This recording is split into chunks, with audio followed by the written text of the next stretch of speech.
नमस्कार बंधुरा আর জি কুকিং চ্যানেলে আপনাদের সবাইকে স্বাগত। আজকে নিয়ে হাজির হয়ে গেলাম দুধমান কচুর শাক রেসিপি নিয়ে। তো চলুন শুরু করা যাক। এখানে বেশ কিছুটা দুধমান কচুর ডাঁটা খোসাটাকে সম্পূর্ণ ফেলে দিয়ে একটু বড় বড় করে কেটে নিয়েছি। এবার একটা কড়াই গরম করে 3 চামচ পরিমাণে তেল দিয়ে দিলাম। তেলটা গরম করে দুটো শুকনো লঙ্কা, দুটো তেজপাতা, হাফ চামচ পাঁচফোড়ন দিয়ে দিলাম। দেবো এখানে 1 মুঠো ছোলা আর একটা পেঁয়াজ কুচি।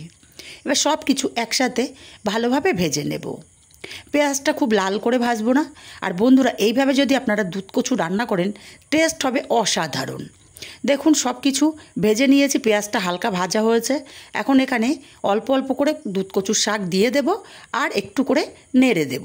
এতে করে সব কচু শাকগুলো মশলার সাথে ভালোভাবে মিশে যাবে।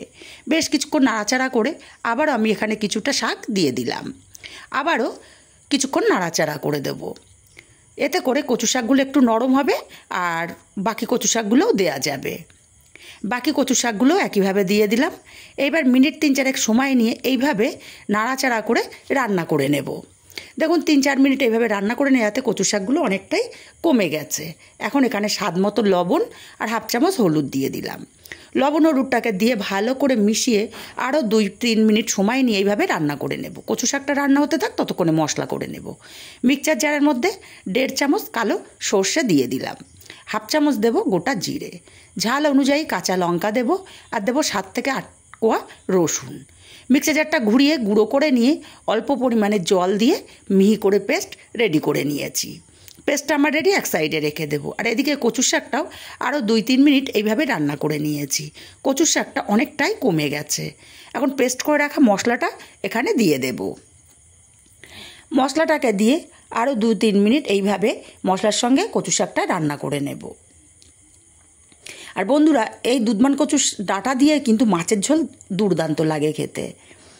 এবার 2-3 মিনিট নাড়াচাড়া করে নিয়ে মিক্সচার জারটা ধুয়ে সামান্য একটু জল এখানে দিয়ে দিলাম। এবার ঢাকা দিয়ে আরও 2 মিনিট রান্না করে নেব। আপনারা যদি কচুর ডাঁটা দিয়ে মাছের ঝোল না খেয়ে থাকেন একবার কমেন্ট করে জানাবেন, আমি অবশ্যই চেষ্টা করব।